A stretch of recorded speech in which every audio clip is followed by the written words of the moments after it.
예수님께서 십자가에서 달려서 돌아가셨습니다. 돌아가신 시간이 성경에 보면 제9시라고 기록이 되어 있고, 제9시는 우리식으로 하면 오후 3시이거든요. 예수님께서 이제 달려셨을 때 6시부터 9시까지 하늘도 빛을 잃고 어두운 가운데 있었습니다. 그러면서 예수님께서 돌아가실 때 성소의 휘장이 찢어지며 예수님이 아버지, 내 영혼을 아버지 손에 부탁합니다 라고 말씀하신 후에 소천하셨거든요.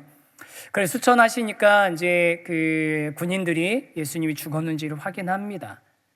그리고 나서 공회원이었던, 사내들인 공회원이었던 아리마대 요셉이 예수님의 시체를 빌라도에게 요청해서 장사 지낼 수 있도록 그 시체를 받아서 무덤에 장사를 지내는 기록이 성경에 나와 있습니다. 네, 여기서부터 좀 이제 예수님의 죽으심과 부활에 대해서 믿지 못하겠다, 이의를 제기하는 사람들이 좀 있어요. 왜냐하면 십자가형이라는 게 그렇지 않습니까? 이 십자가형이라는 게 로마에 반역한 사람들에게 그 전시로 디스플레이 하는 거예요. 우리에게 반역하면 이런 고통을 당하면서 죽게 된다라고 보여주는 거기 때문에 죽음으로 끝나는 게 아니라 죽음 이후에도 시체들이 와서 그 썩어가는 시체를 먹고 그 비참하게 그 존재가 사라져가는 과정을 오랫동안 보여주기 위한 게 십자가형인데, 시체를 장사 지냈다는 게 말이 되냐? 말이 안 된다. 이거 조작된 거다라고 하는 사람들이 있거든요. 그런데요, 여러분, 역사의 기록을 보니까, 성경 말고 역사의 기록을 보니까, 유대인들의 그런 기록들을 보니까 유대인들은 원래 해가 지기 전에 시체를 장사를 지내야 되거든요.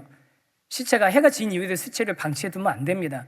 그런 유대인의 전통 때문에 이 빌라도 말고도 다른 총독들도 유대인들이 그러지 말고 저 시체 이제 내려서 장사 지내게 해주십시오 라는 요청들이 있었고, 그런 요청들이 있을 때 종종 들어줬었다는 겁니다.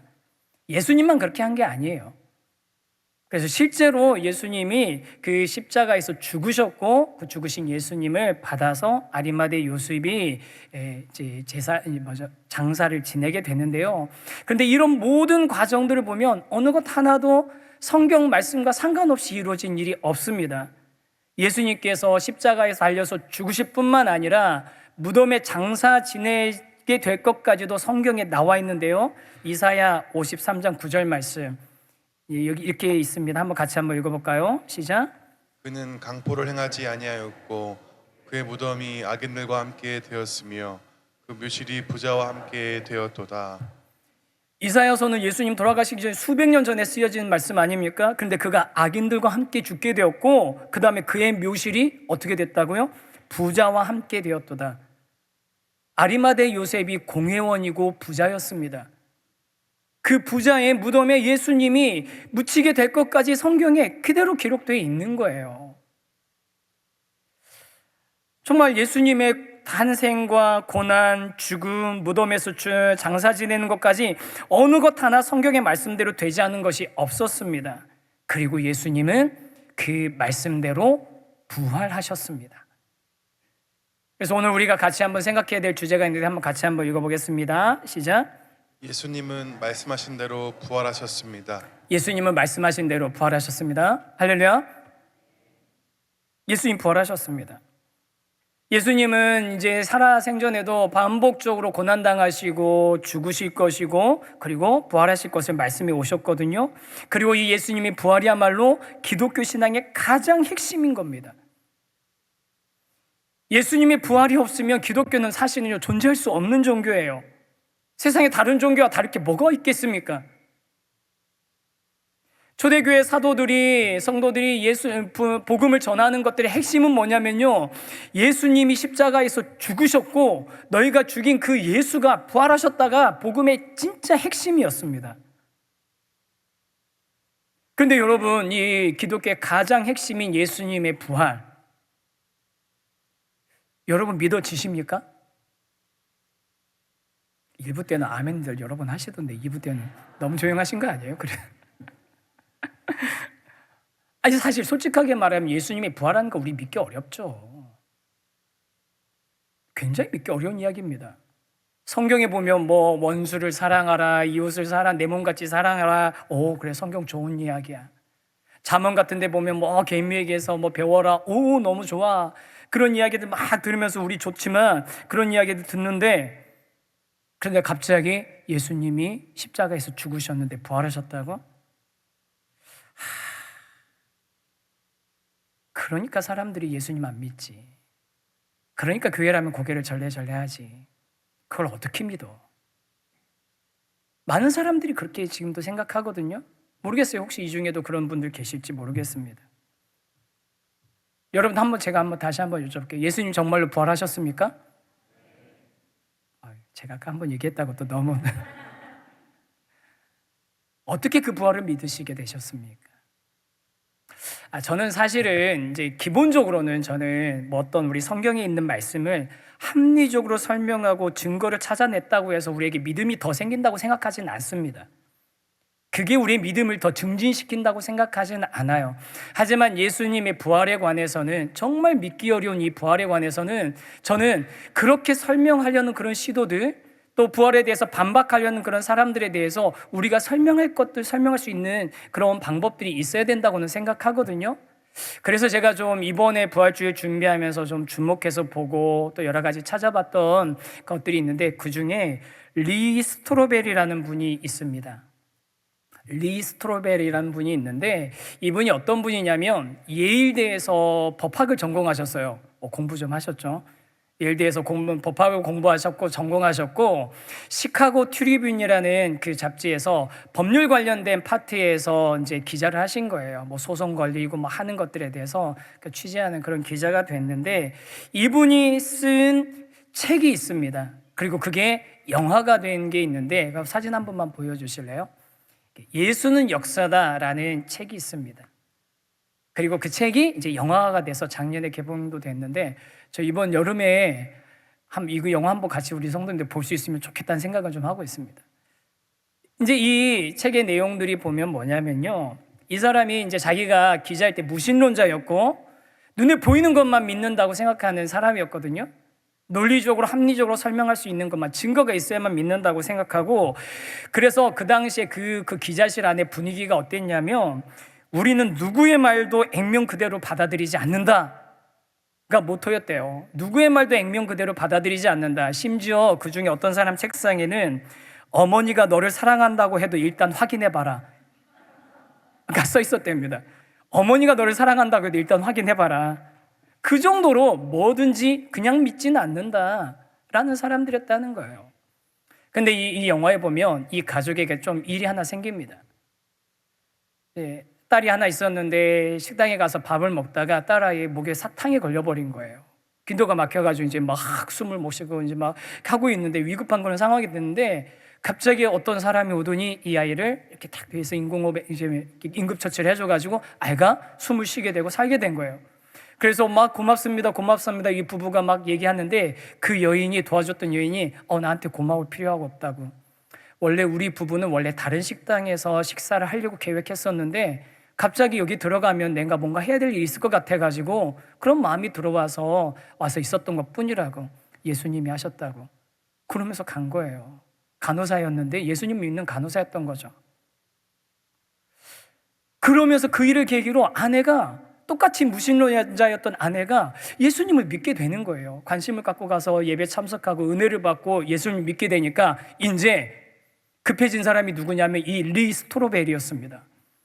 아내가 약간 사이비에 빠졌다고 생각을 하는 거예요. 합리적으로, 이성적으로, 논리적으로 설명할 수 없는 사이비 종교에 빠졌으니 저 아내를 그 사이비로부터 내가 구해내야 되겠다라는 마음을 먹고 2년 동안 취재를 시작합니다.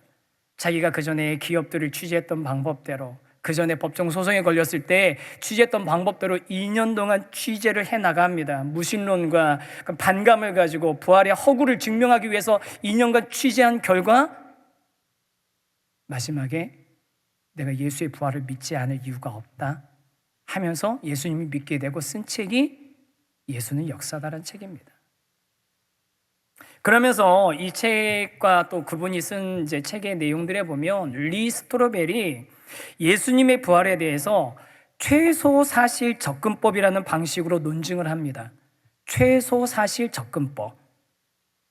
이게 뭐냐면요, 최소사실 접근법이라는 게 뭐냐면 논쟁이 없는 최소한의 역사적 사실만 가지고 예수님의 부활을 가장 합리적으로 설명할 수 있는가라는 방식으로 지금 논중에 나가는 겁니다.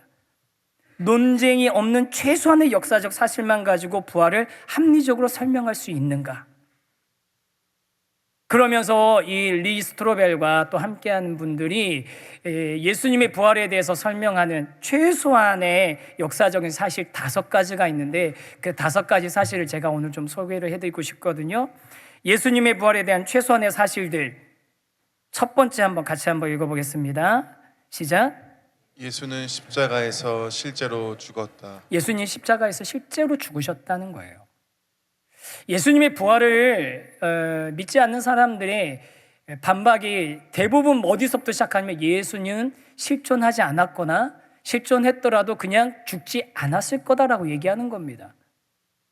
그래서 일리 스트로벨도 2가지 차원에서 예수님의 죽음에 대해서 예수님 실제로 죽지 않았을 거야 라고 접근하면서 2가지로 접근하거든요. 첫 번째는 기독교인들이 자기들이 내세우는 이 사료를 가지고 증거를 가지고 어떻게 그걸 믿느냐 하는 거고, 또 하나는 실제로 예수가 죽었다는 게 의학적으로 실제 죽음이 아니라 그냥 기절한 거 아니냐, 그런 의문을 가지고 이제 접근을 하는 거예요. 그러면서 고고학자에게 가서 기독교의 사료라는 게 성경이나 이런 게 너무 편향된 거 아니냐, 어차피 종교의 경전 아니냐, 자기들끼리만 통용되는 거 아니냐라고 얘기했더니 그 영화에 보면 그 역사학자가, 고고학자가 뭐라고 하냐면 일리아드 오디세이의 사본을 하나 딱 보여줍니다. 이거 진본이라고. 이게 그런데 역사적인 사실이 있은 이후 800년 후에 기록된 내용이라고. 그런데 우리는 이걸 보면서 그 사건을 진짜라고 믿는다고.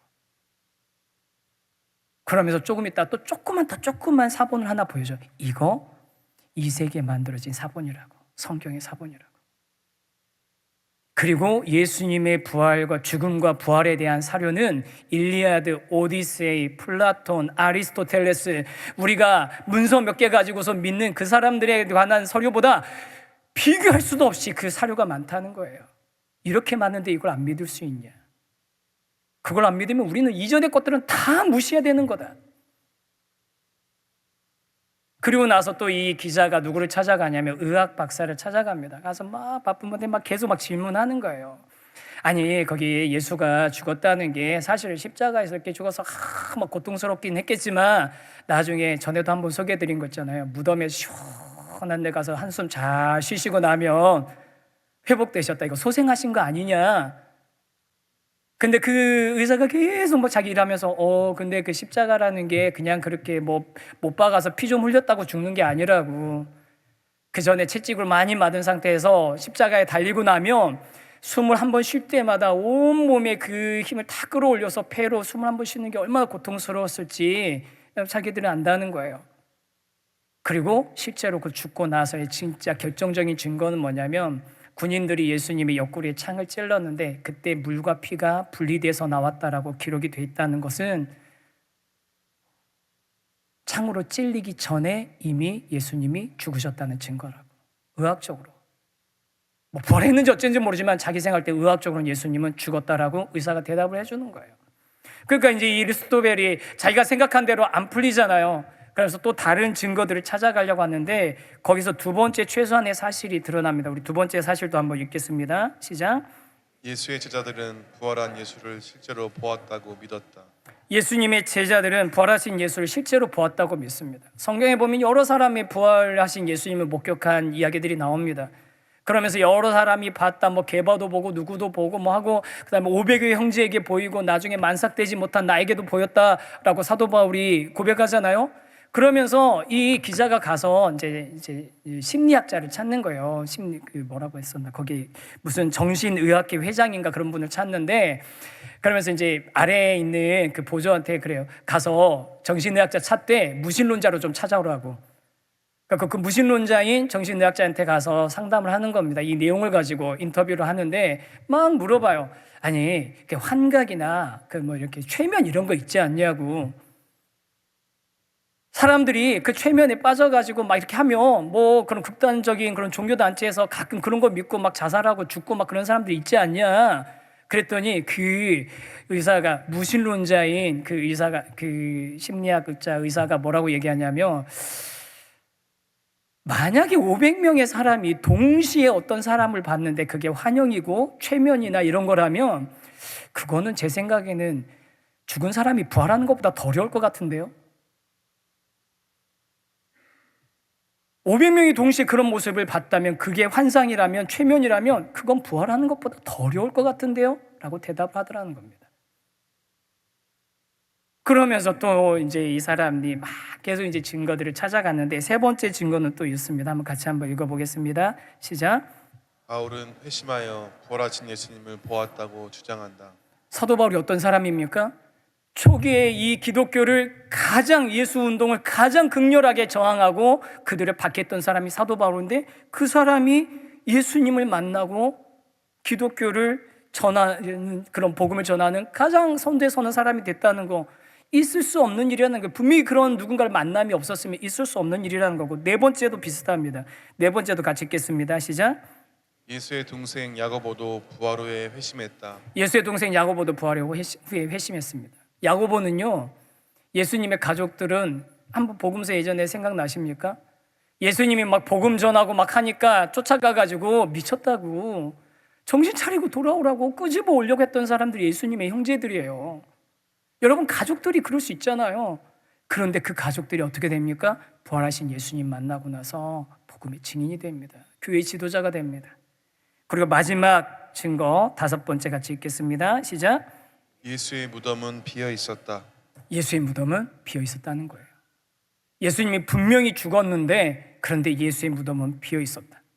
심지어 예수님에 대해서 반대하던 사람들도 예수님의 무덤이 비어 있었다는 것은 부인하지 못한다는 겁니다. 훔쳐갔다고 해라.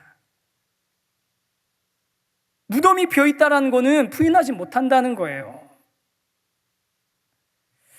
제가 이렇게 다섯 가지 사실이 최소한의 사실, 최소한의 역사적 사실인데, 이걸 가지고 논증하는 게 이제 리스토베로벨의 방식이고 몇몇 그 목사님들의 방식이거든요.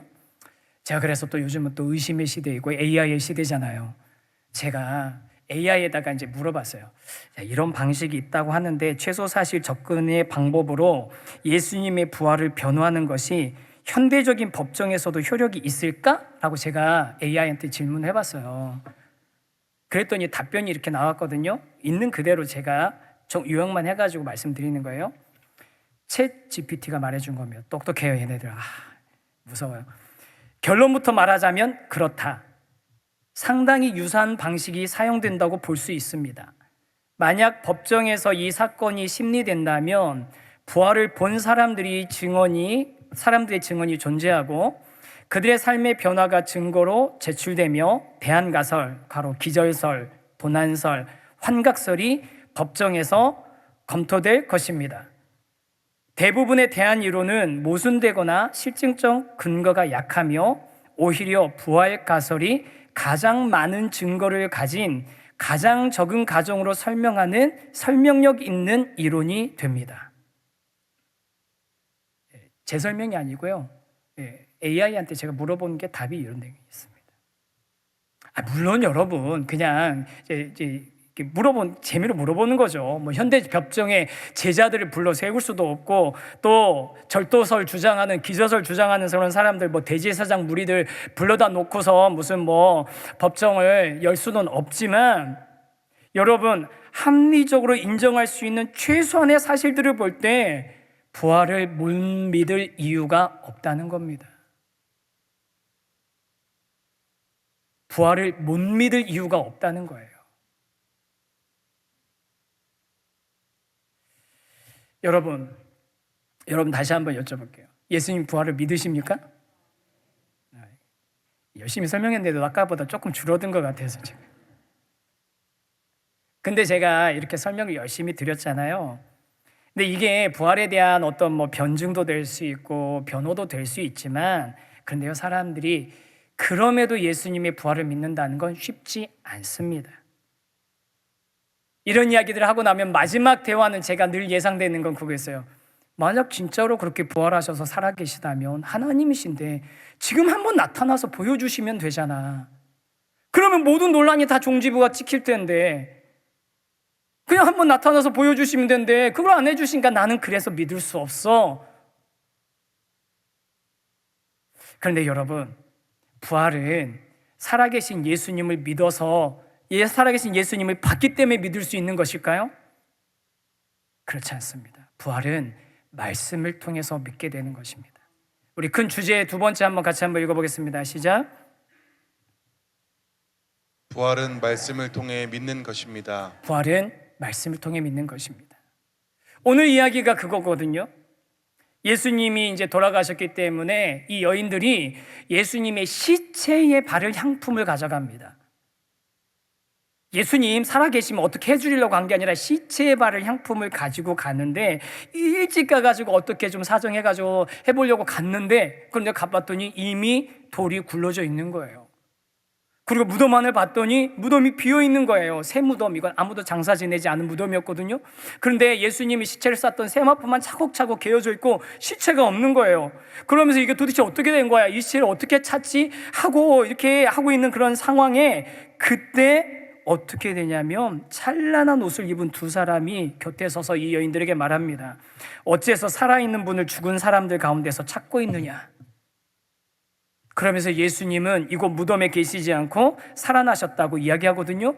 그때 여기가 중요합니다. 이 포인트가 중요합니다. 이때 천사들이 하는 얘기 6절 7절 한번 같이 읽어보겠습니다. 시작. 여기 계시지 않고 살아나셨느니라. 갈릴리에 계실 때에 너희에게 어떻게 말씀하셨는지를 기억하라. 이르시기를 인자가 죄인의 손에 넘겨져 십자가에 못 박히고 제3일에 다시 살아나야 하리라 하셨느니라 한데, 천사들이 무슨 얘기를 합니까? 예수님이 갈릴리에서부터 활동 사역 시작하실 때부터 늘 했었던 얘기가 뭔지 좀 기억해 봐라. 인자가 죄인의 손에 넘겨져서 십자가에 못 박히고 3일 만에 다시 살아날 거라고 말씀하셨던데 그 말씀 좀 기억해 봐라. 왜 그렇게 몇 번이나 말씀하셨는데 그걸 기억을 못하냐라고 얘기하는 겁니다.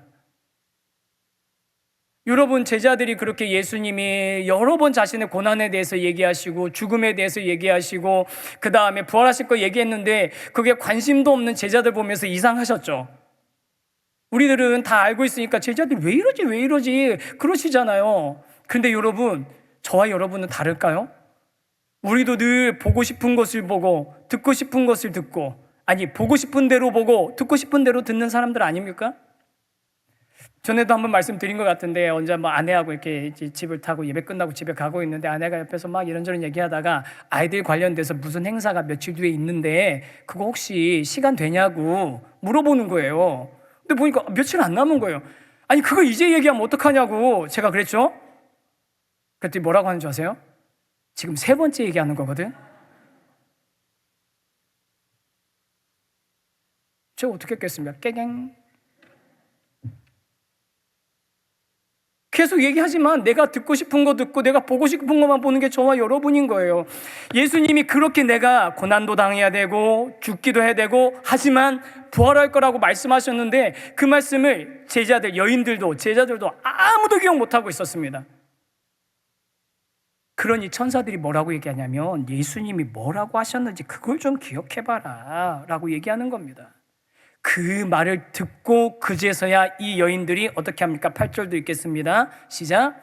그들이 예수의 말씀을 기억하고 예수의 말씀을 기억하게 됩니다. 그리고 나서 그 다음 행동이 뭔지 아세요? 제자들이 있는 곳으로 달려갑니다. 예수님 부활하셨다고 소식을 전합니다. 여러분, 이 여인들은 예수님을 만났습니까? 못 만났습니까? 왜 이렇게 이 여인들은 부활하신 예수님 지금 만났습니까? 못 만났습니까? 못 만났죠. 예수님 하셨던 말씀만 기억하고 달려가서 빈 무덤만 보고 달려가서 확신 있게 증거합니다. 예수님 말씀하신 대로 부활하셨다고.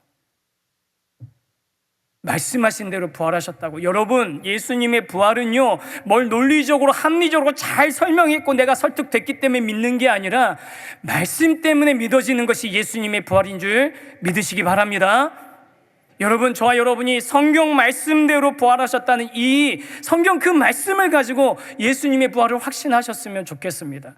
그리고 이 성경의 말씀을 가지고 예수님의 부활을 우리 증거할 수 있기를 원합니다. 그게 부활의 증인입니다. 여러분, 아직 예수님이 부활하셨다는 얘기가 안 믿어지시는 분들 계시죠? 늘 말씀드리지만 환영합니다. 잘 오셨습니다. 그런 분들을 위해서 우리가 모여 있는 겁니다. 그런데 여러분에게 예수님이 부활하셨다는 것을 확실하게 말씀드릴 수 있는 증거는 성경에 그렇게 나와 있기 때문에 예수님 부활하셨습니다.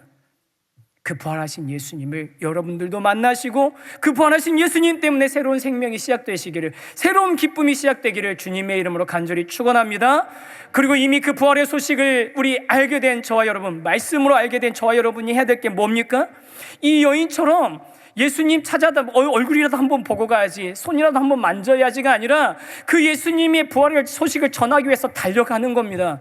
누구에게? 아직 모르는 이들에게. 아직 예수님의 부활을 모르는 이들에게, 그 부활의 소식을 못 들은 이들에게 가서 전하는 게 저와 여러분의 모습이 돼야 되는 거죠. 그래서 우리가 세 번째로 생각해야 될 게 이겁니다. 한번 같이 한번 읽겠습니다.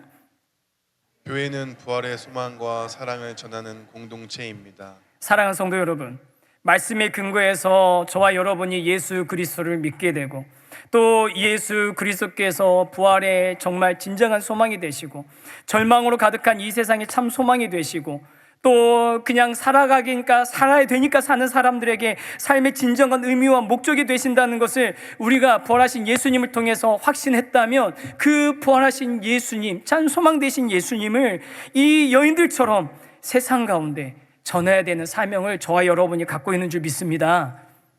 그게 교회의 사명입니다. 오늘 참 너무나 감사하게도 부활주일과 설립기념주일 또 그 다음에 우리 성교적 교회 주일이 함께 같이 하게 된 게 저는 너무 의미 있다고 생각하거든요. 왜냐하면 우리가 처음 시작할 때도 그랬어요. 3년 전 처음 시작할 때도 2022년 4월 17일도 부활주일이 우리 시작하는 주일이었습니다. 여러분, 우리 교회는요, 우리 태생부터 선교적이에요. 태생부터. 선교적인 교회가 선교적이지 않다면 우리 교회는 존재할 수 없었을 거예요.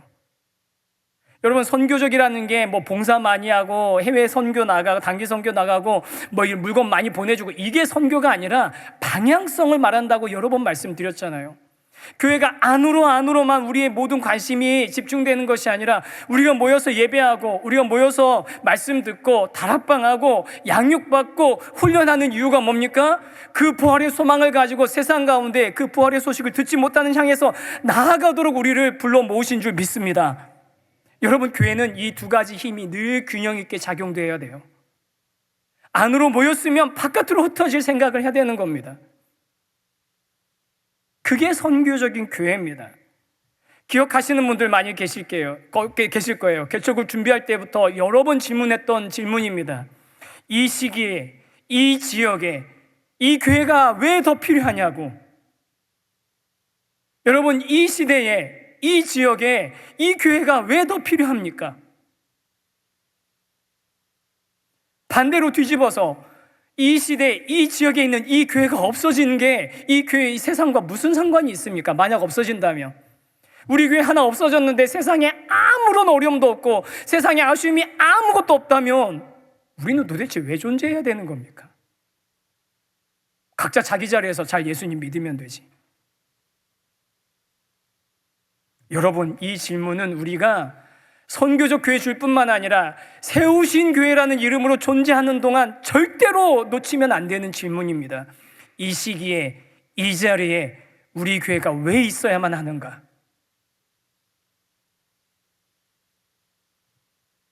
끊임없이 그 질문을 하면서 우리 자신이 어떤 모습으로 서 있는지, 그리고 우리가 있는 이 지역을 어떻게 섬기고 있는지, 이 시대를 어떻게 섬기고 있는지 계속 확인하고 또 그 방법들을 우리 찾아가야 되는 거예요. 여러분, 우리가 그동안 해오던 일들이 선교적인 사역이 있고 또 앞으로 해나가야 될 선교적 사역이 있습니다. 참 저는 오늘 약간 주보에 나와 있는 광고 보면서 참 하나님 참 디테일이 깨알이시다 싶었던 게 있었어요. 뭐냐면요, 여러분, 22년 4월 17일 첫 주일 때 우리가 그때 그 자리에 계신 분들에게 오늘 헌금은 전액 울진 산불 피해 지역으로 보내겠습니다 그랬었거든요. 그때 그랬는데 이번에 또 다시 뭐 딱 시기를 제가 맞추려고 했던 건 아닌데 이렇게 돼서 우리 이번 주에 우리가 이번에 1,966만 원을 우리 이제 경북 지역 산불 피해 지역에 보내려고 합니다라고 말씀드렸잖아요. 근데 제가 이 숫자가 뭐 좀 익숙한 거예요. 그래서 처음에 우리가 그럼 얼마 보냈었지 하고 봤더니 첫 주에 헌금이 1,969만 5천 원이었더라고요. 3만 5천 원이 안 맞았어.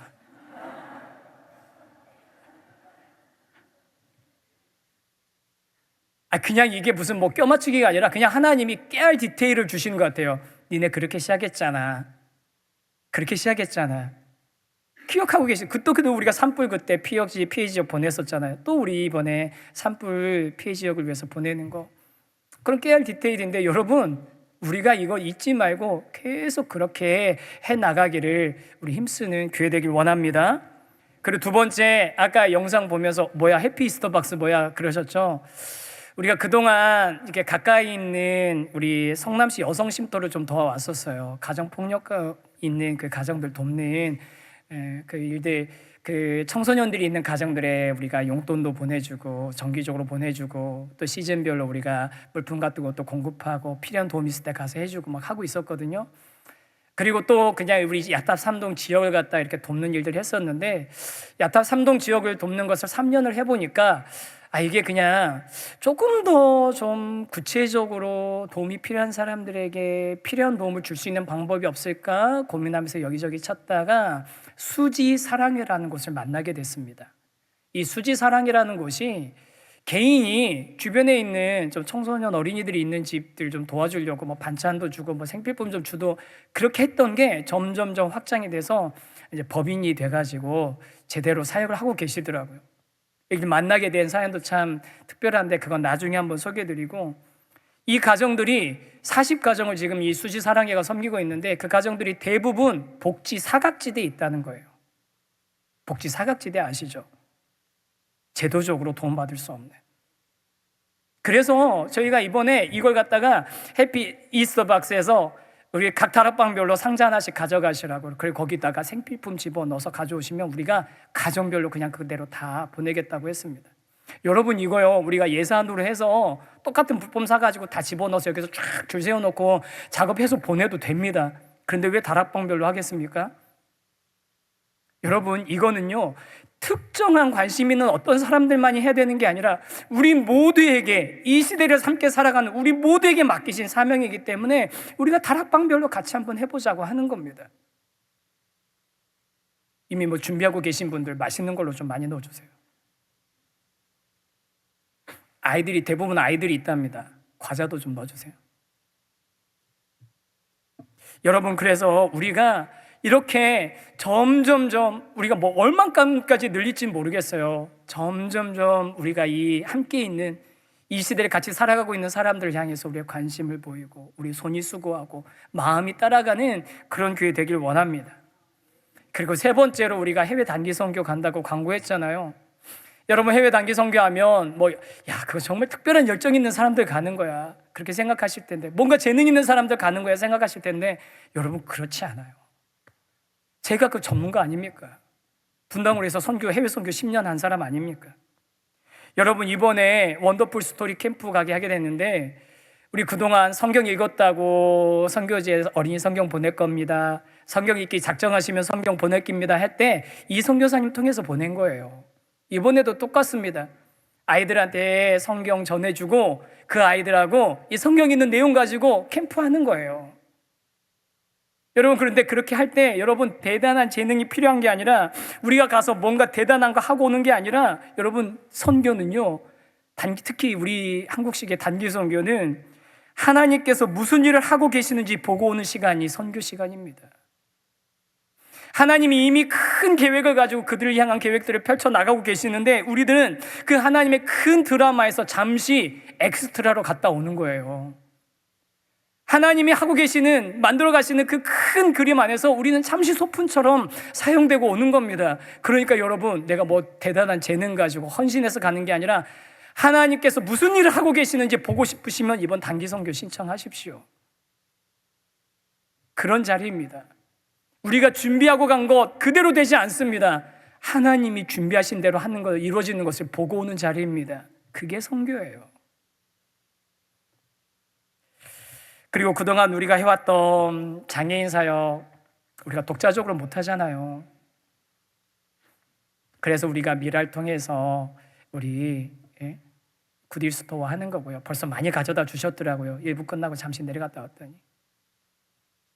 저는 우리가 별도의 우리 장애인 부선 하지 못하더라도 저는 누구라도 이 자리에서 그냥 함께 예배 드릴 수 있는 그냥 자연스러운 그런 예배가 되는 게 저는 가장 이상적이라고 생각합니다. 저는 지난 금요일에 그걸 또 봤습니다. 그렇게 우리 할 수 있는 만큼 다 해나가고, 우리 선교사님들 3분, 3개의 교회 도와가면서 우리가 정말 이 시대에 우리와 함께 이 세상을 살아가고 있는 사람들에게 우리의 관심을 갖고, 정말 어떻게 해서라도 우리가 예수 그리스도의 사랑도 전하고, 어떻게 해서라도 예수 그리스도 안에 있는 진짜 소망도 전하고, 어떻게 해서라도 예수 그리스도 안에 있는 생명도 전하는 그런 살아있는 능력의 공동체 되기를 주님의 이름으로 간절히 소망합니다. 그게 선교적 교회입니다. 뭐 행사 많이 하는 게 선교적 교회가 아니라 저와 여러분의 마음에 이게 심겨지는 게 선교적 교회입니다. 그런 교회 되기를, 앞으로도 우리 교회를 그렇게 세워나가시를 소망하는 저와 여러분 되길 원합니다. 언제까지요? 주님께서 다시 오실 때까지. 할렐루야. 모든 열방 그 주님을 만나게 되고 모든 영혼 그 주님을 만나는 그 순간까지 저와 여러분에게 맡기신 사명 할 수 있는 만큼 해나가는 우리 교회 되기를 간절히 소망합니다.